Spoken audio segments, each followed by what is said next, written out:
What makes Dead by Daylight so special? For starters, it is the most successful asymmetrical game of all time. DBD has lasted for a decade as a hub for almost every single iconic horror character you can think of. It has a clear theme and an intense gameplay loop pitting 4 survivors against a killer who wants to take them out in any way they can. But I think the biggest draw to Dead by Daylight is the fact that even if you get the same map twice in a row, no 2 games will ever be the same. Character-wise, one game you could have Albert Wesker chasing Laurie Strode and Ash Williams, another you could have Chucky chasing Chris Redfield and Ellen Ripley. These types of crossovers have only otherwise been possible in Fortnite, but even then the characters in Fortnite don't retain their personalities or abilities. So on top of insane character variety, there are tons of perks to choose from, with every single character being introduced with 3 unique perks. There are 52 survivors in Dead by Daylight at the time of this video and 42 killers. That is around 300 different perks tailored to different challenges players will face in each game, or simply dedicated to having fun. This amount of variety guarantees that almost no matter what you do in this game, every match is going to be completely different than the previous one.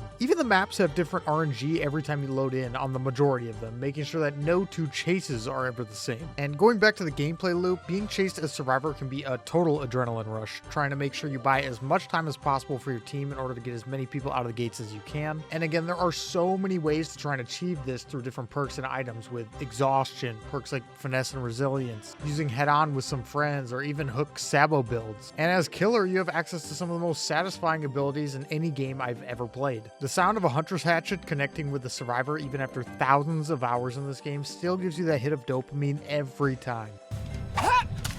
Hitting someone through walls on Pyramid Head and sending them to the gulag really never gets old. And comboing insta-downs on Billy to speedrun a game gets you amped for hours of gaming. But as awesome as all that sounds, I do also want to take a look at the darker side of this. Dead by Daylight can be a little like pulling the lever on a slot machine every time you press Q up. As a solo survivor, you are loading up and just praying that your teammates have all their fingers still attached to their body, or your game can quickly become unwinnable and feel like a waste of time. You might not even be chased by the killer until the game is already over, and then the chase is essentially pointless. You may try running a head-on build or power struggle build and not see value from your perks in multiple games in a row. And if you spent minutes on end in these games holding left click while staring at a generator, after a while this gets extremely exhausting. But every so often you get the perfect chance to showcase your looping, the perfect opportunity to punish the killer for being a bit too greedy, or the escapes you'll never forget. And so you keep pressing Q up. On the killer end, it can be super similar. You pull that lever and everything goes your way. You find the weak link immediately and chain it into winning without the survivors completing a single gen. But the next game you load into Garden of Joy with 4 goobers that have decked out toolboxes, and before you even find someone, 3 gens pop. And the next game you want to play Hillbilly, but you get smacked with Larry's and suddenly you're simply man with a hammer. So you queue up Night to have a nice relaxing time without focusing on mechanics, and you load into Team Invictus. Slowly but surely you start to go a little insane until Dead by Daylight pulls you right back in with the perfect game, and the cycle continues. This game is the pinnacle of highs and lows and has a way of always pulling you back because there's simply no game like it. There is zero competition in the space, and frankly there never has been. There have been a couple games that came and went people would foolishly call DBD killers, but they all died while DBD stood tall. And I don't think DBD will ever have real competition, to be honest. For a game to come out and compete with DBD, it'll have to release in an ultra polished state with multiple licenses already acquired. If a game drops like Texas Chainsaw Massacre that is such a mess nerds can find a way to escape in 15 seconds, then the game is dead on arrival. If a game drops like VHS that allows the survivors to team up and legitimately spawn kill the killer, the game is also dead on arrival. If something like Evil Dead the game drops that becomes essentially unwinnable for the killer, it is also doomed. And when those queue times hit 20 minutes, everyone will simply default back to Dead by Daylight. Dead by Daylight got an early start, but not a moment too soon. If DBD dropped today in the state that it released in, the game would also have died within the year. But BHVR simply had so much more time than other games to rebalance and restructure their game, and they had so much more time to get access to big licenses like Halloween and Chucky. And they will always have the title of the first asymmetrical horror game, and that means something. As imperfect as this game can be, this company pioneered an entire genre. Another thing Dead by Daylight has mastered though is simplicity. On the surface, playing Survivor is simply doing gens and running away from the killer. And playing killer seems to be just running at survivors to put them on hooks. But as you play more and more, you realize the depth of skill expression in the game. Abusing Survivor's third-person third-person camera allows you to play chases in a way that can almost resemble wall hacks in some tiles. Learning to get as much value out of a pallet as you can in chase in order to preserve resources for your team is also a form of skill expression. And to really be a top-notch survivor, you have to learn the abilities of every killer in the game in order to consistently perform against them. As a killer, there are over 40 killer powers to master in Dead by Daylight. You not only have to learn the micro of these killers, but also the macro game of Dead by Daylight. Not overcommitting chase, pushing survivors where you want them to go, playing around second chances and exhaustion, controlling areas of the map, and mind gaming are all super important aspects of killer and are skills that you can spend a lot of time honing. It feels like as simple as the game is on the surface, there's always something to learn. Now, sure, some people would rather just play the blame game as to why they aren't consistently able to win. That can definitely be valid at times, but there really are just so many things to master in DBD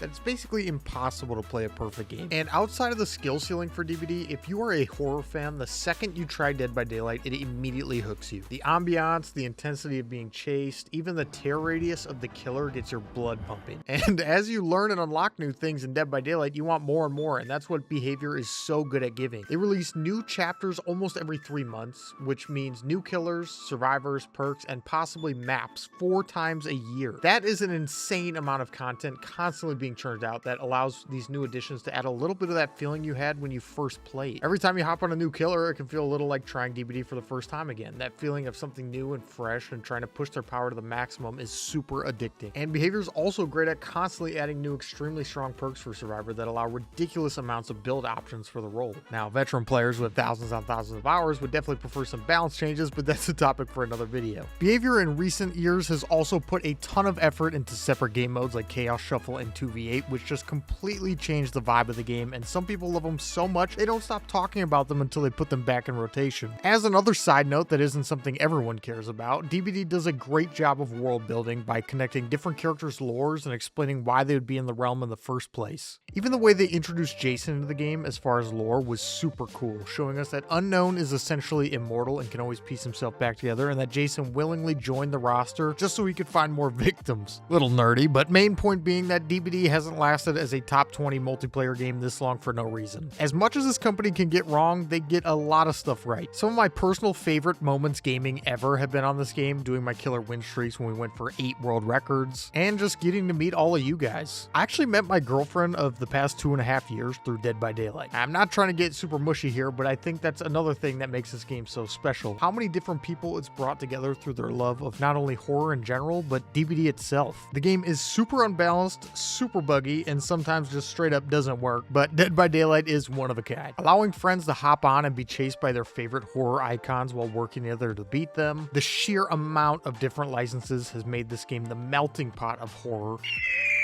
And it genuinely has some of the most fun game mechanics in any game ever made. So as it stands right now, yes, as far as balance goes, this game is a piece of shit, but it's our piece of shit. And I do think it's important for us to voice our opinions on this game so we do get it back on the right track. So let me know down below what you guys want to see changed in Dead by Daylight. I know there's a ton of stuff, so just the most important thing to you. And I'll catch you next time.